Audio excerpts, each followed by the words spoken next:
with you our journey into the milk ladder. This is the second time that we've tried the milk ladder. The first time was when Leo turned 1 and he failed it pretty quickly. We're actually now 4 days into the milk ladder. Tomorrow will be the 5th day, but I wanted to try it for a few days before I started filming because I thought if he reacts really badly straight away then there's probably no point in me filming it. I'm just going to film making stage 1 cookies. Tomorrow we're actually going to be increasing again to 2 cookies per day. If you are already familiar with the IMAP like food recipes, you will know there's 20 cookies that the recipe makes. Because we've now increased to 2 cookies a day, I'm actually going to like double up on the recipe in terms of I'm going to just make 10 cookies, so like there'll be bigger cookies. I hope that's not confused it too much.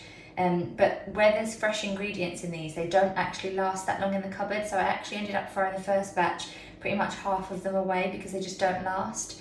So yeah, I'll be making 10 cookies today, but that will be like a double portion, so that will be the equivalent of 2 cookies.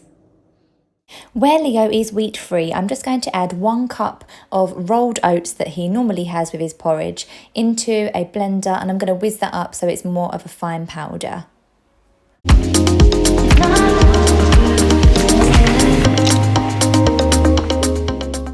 Okay, so now that this porridge oats mix has been whizzed up, so it's just been made a little bit more fine, like more flour-like. Just to mention, obviously Leo does have a wheat allergy as well, and these oats he has all the time, no problems. Like it's not a whole gluten thing, so obviously if there's an oat problem then you shouldn't do this one, and definitely follow the advice from your dietitian or your paediatrician. But these oats are absolutely fine for Leo, and we are just sticking to that as a flour. I probably will add in some ground almonds if I need to like thicken up or use a bit more dry ingredients from now on, but that should be fine. So I'm just going to pop in 1 banana into the blender. You could use other fruit purees as well, if you have got the recipe sent by your dietitian in the IMAP recipe list. You can use like pureed apple or something like that as well. I'm also going to throw in a few currants just to make them a little bit sweeter. I'm not going to use vanilla or anything like that, just to change it up a little bit for Leo as well, so I can make sure that he definitely does eat like the whole biscuit. So I'm just going to whiz that up now.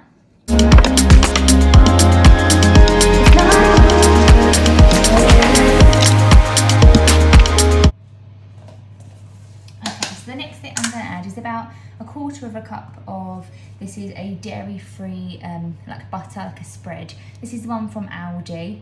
It's quite new in there, it's the Golden Taste one. It's really, really nice actually. I can be quite fussy with vegan butters. Some of them are not very nice, but I mean that one you wouldn't even know the difference. We've all made the swap with that one.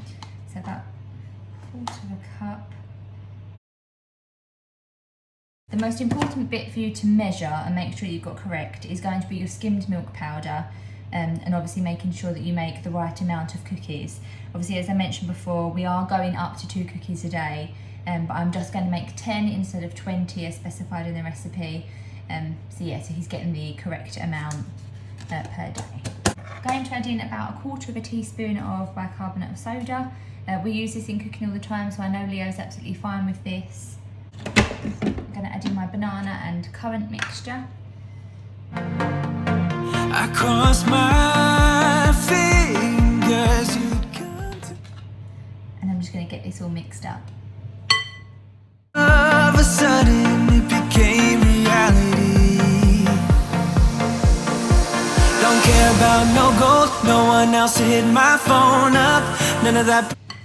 Okay, I can already see this is quite a wet mixture, so I'm just going to add in some ground almonds. Again, Leo's absolutely fine with ground almonds. We use them as a substitute for flour in all of our recipes. He has them on a daily basis.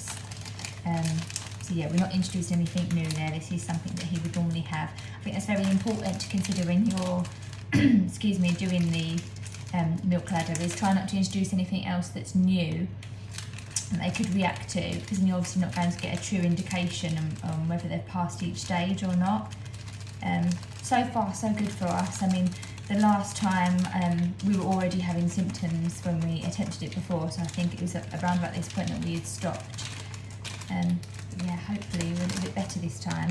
The wheat allergy was tested a couple of weeks ago, obviously with the introduction of the food, and he failed it very, very quickly. So perhaps the milk one, which was always his worst allergy. You know, we carry an EpiPen and everything for this. So yeah, we haven't had a slip up in months.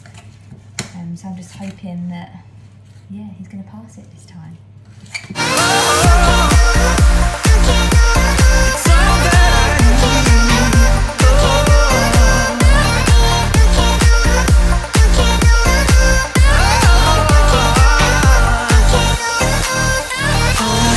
Okay, now on to the important part.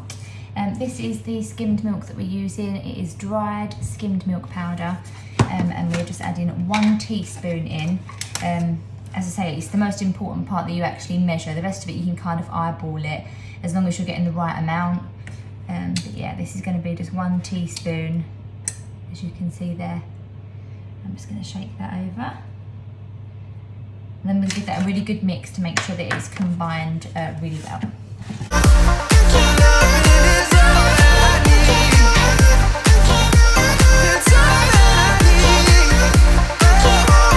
So this is looking really good now. It's a really good consistency. I'm just going to get on and try and do 10 of the cookies. And yeah, go from there. I want to be daring, baby, dance the night away. I let my hair down if I want.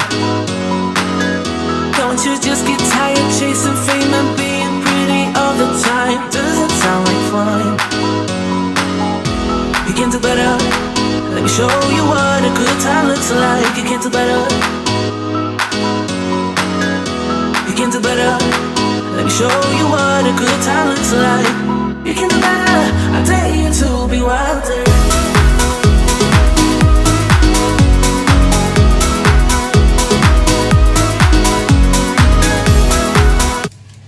Okay, so as you can see, they're all pretty even in size.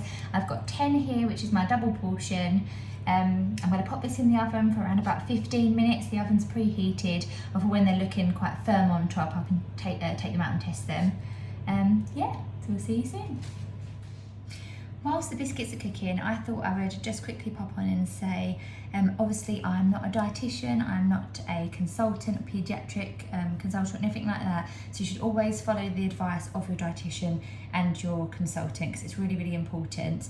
My dietitian for Leo and the consultant both agreed that even though we are during lockdown in the UK at the moment, they would still like me to continue to try the milk ladder in case we miss the opportunity to reintroduce dairy into his diet. So I'm just following those instructions for Leo. Also, a little bit of a background on his allergies.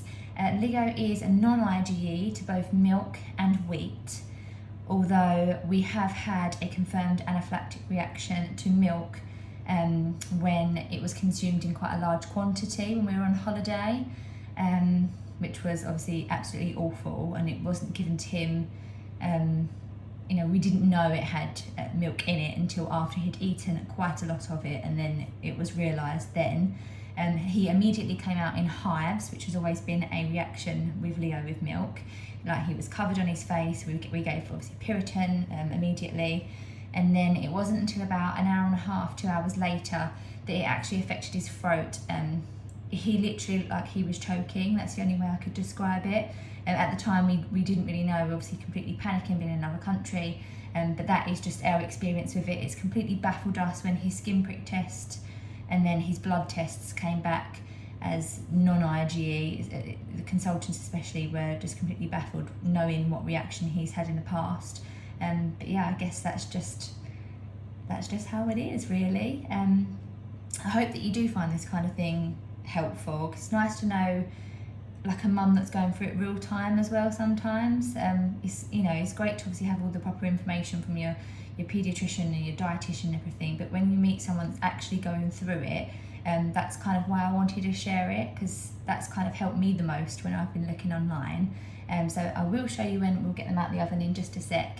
I'm going to pop them in an airtight container. They'll last about 3 days, so obviously there will be too much here. I might try a few myself, to be honest, because you won't get through them all. I'm not sure if the recipe would freeze very well, so yeah, treat yourself to a few maybe, because yeah, 3 or 4 days you're not going to get much more out of them. I think where the banana and stuff's in there, it's just, yeah, doesn't really work. And then tomorrow morning, we always give it first thing in the morning with Leo, because where he has had a delayed reaction, if it was going to happen, then it wouldn't happen sort of initially during the night, like it would happen by lunchtime. So yeah, we always give it in the morning.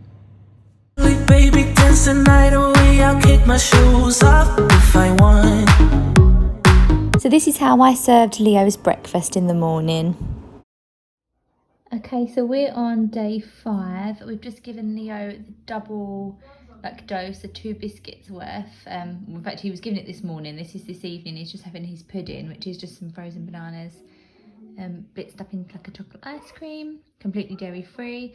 But since this afternoon, so about 2 hours after having his milk biscuit, his eye has come up like this. Can you show Mummy? Excuse absolute state of him. He's really enjoying himself. Yeah, it doesn't seem to be bothering him. I just thought I would show it as a possible reaction. They do look kind of like hives to me, but it's not normally what we would see with his milk allergy. To be honest, we haven't had a slip up in months, so who knows. Hi guys, so the last time that I saw you was around 3.5 weeks ago now.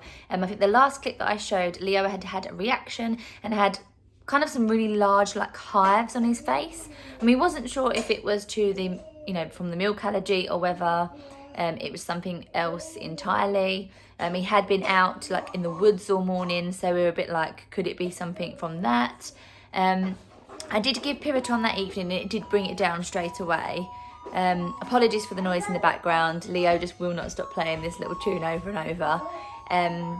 But we decided to continue with stage 1, and we done it for an extended period. So it's now been 3.5 weeks on stage 1 instead of, I think normally it's like 3 days minimum, which I'd always do it for a little bit longer anyway. But just in case there was any Piriton in his system that was like stopping a reaction from happening, we thought we'd just continue a little bit longer. He's been absolutely fine. His cheeks have been a little bit rashy, like what he would normally get with his wheat allergy, but just a lot milder.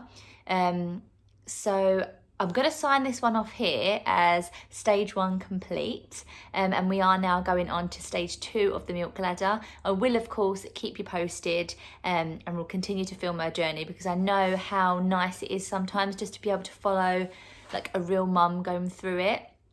As I mentioned before, it's really helped me just when I feel like I'm going a little bit crazy sometimes, and as if I'm imagining stuff when I know I'm really not. But yeah, I hope that you enjoy following our journey, and I'd love to hear from you if your little one's got a milk allergy or you've passed the milk ladder. It'd be really nice to connect. So please leave me a comment in the comment section down below, and if you'd like to stick around and follow our journey, then it'd be great if you could subscribe. Bye guys. I don't fit into your box. We ain't queens without no blood.